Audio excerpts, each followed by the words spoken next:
Hello, welcome to our Sunday service for June 26th, 2022. Service begins with ringing of kansho, followed by sutra chanting of Jeseige. Then the Dharma School fourth grade will share the Lovingkindness meditation. Then we'll have a Dharma message and then close our service. Thank you for joining us today.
Loving kindness meditation.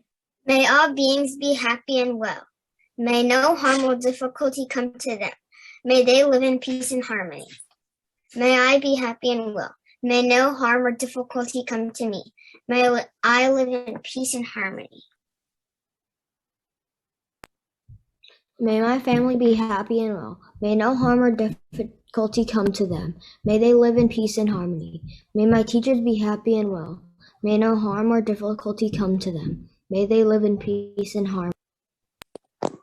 May my friends be happy and well. May no harm or difficulty come to them. May they live in peace and harmony. May strangers be happy and well. May no harm or difficulty come to them. May they live in peace and harmony. May my enemies be happy and well. May no harm or difficulty come to them. May they live in peace and harmony. May all beings be happy and well. May no harm or difficulty come to them. May they live in peace and harmony. Please join me in kansho. Namo Amida Butsu. Namo Amida Butsu. Namo Amida Butsu. Namo Amida Butsu. Namo Amida Butsu. Namo Amida Butsu.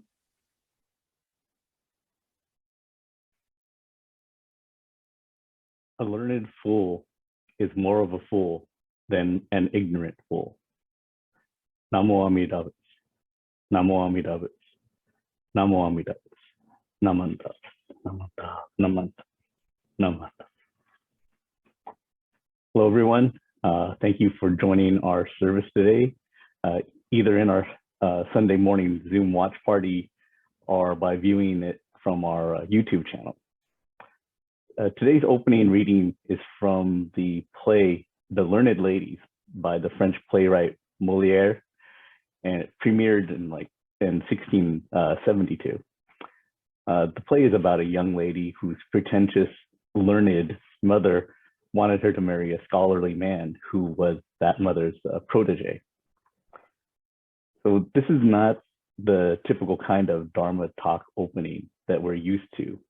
However, the quote reminded me of something that Reverend Takashi Miyagi said in a seminar to the minister's assistants that he gave earlier this year.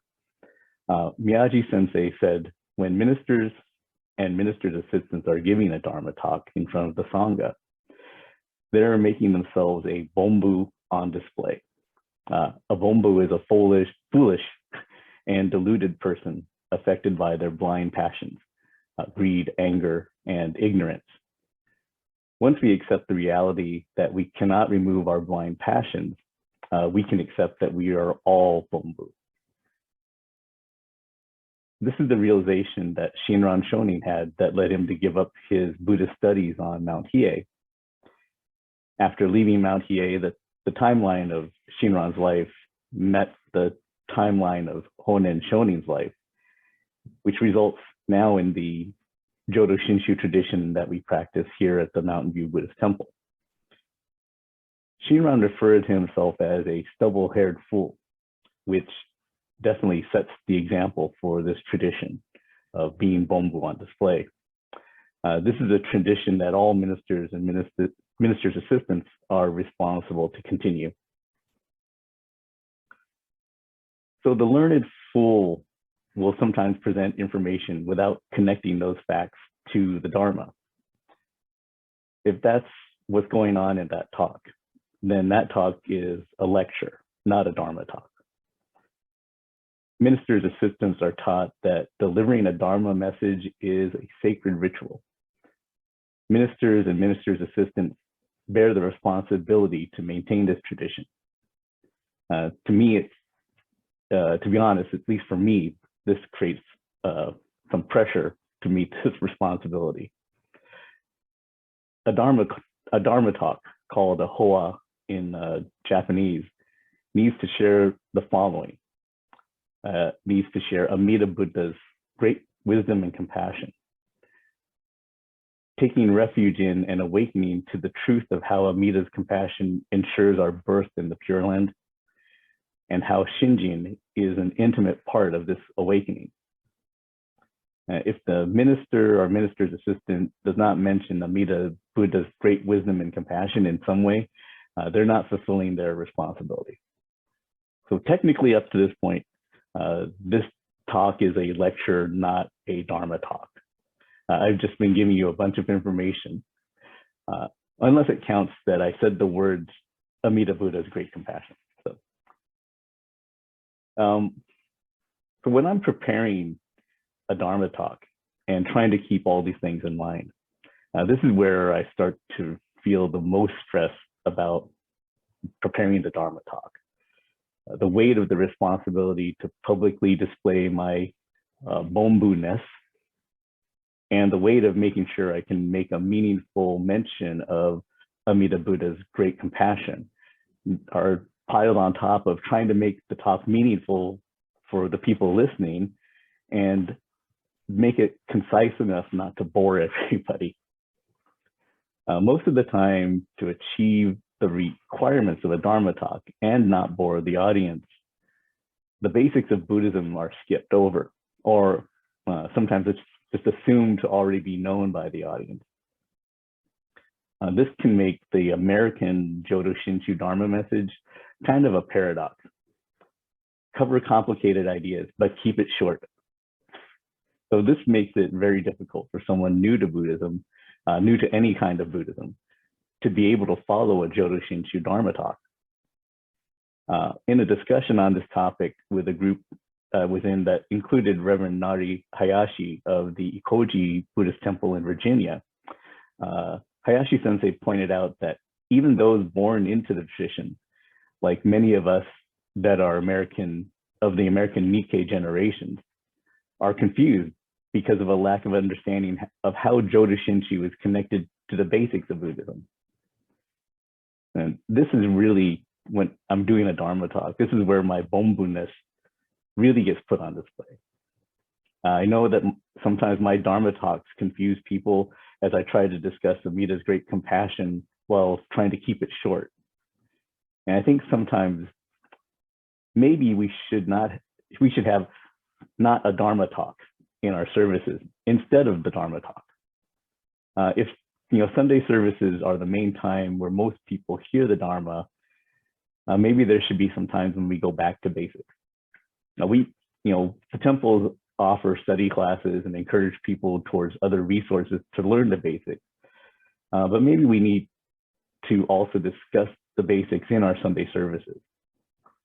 As we try to encourage propagation of Jodo Shinshu and grow our Sangha, not just at Mountain View, not at the local temple levels only, but also nationally as Buddhist churches of America, something that we need to keep in mind at the local temple levels and across our national organization, the Buddhist Churches of America.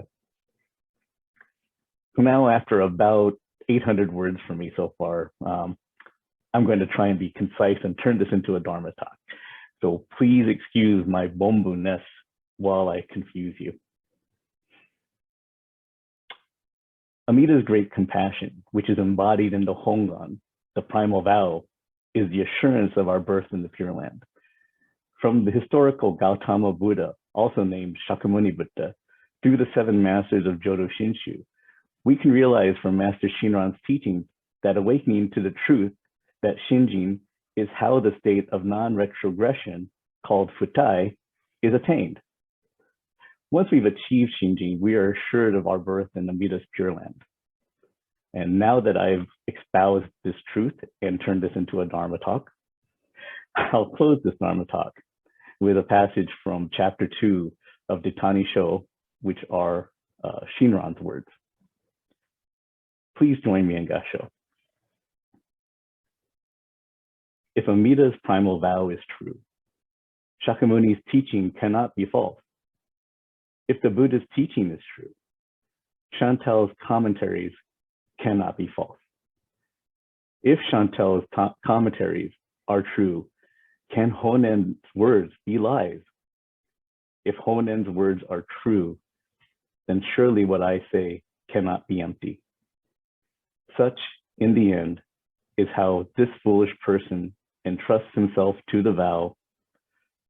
Beyond this, whether you take up the Nembutsu or whether you abandon it, is for each of you to determine. Namo Amida Butsu. Namo Amida Butsu. Namo Amida Butsu. Namandaps, namandaps, namandaps, namandaps. Okay. So that was probably about 1,050 words now. As always, we always encourage everyone to please stay safe and stay healthy. And thank you for joining us today.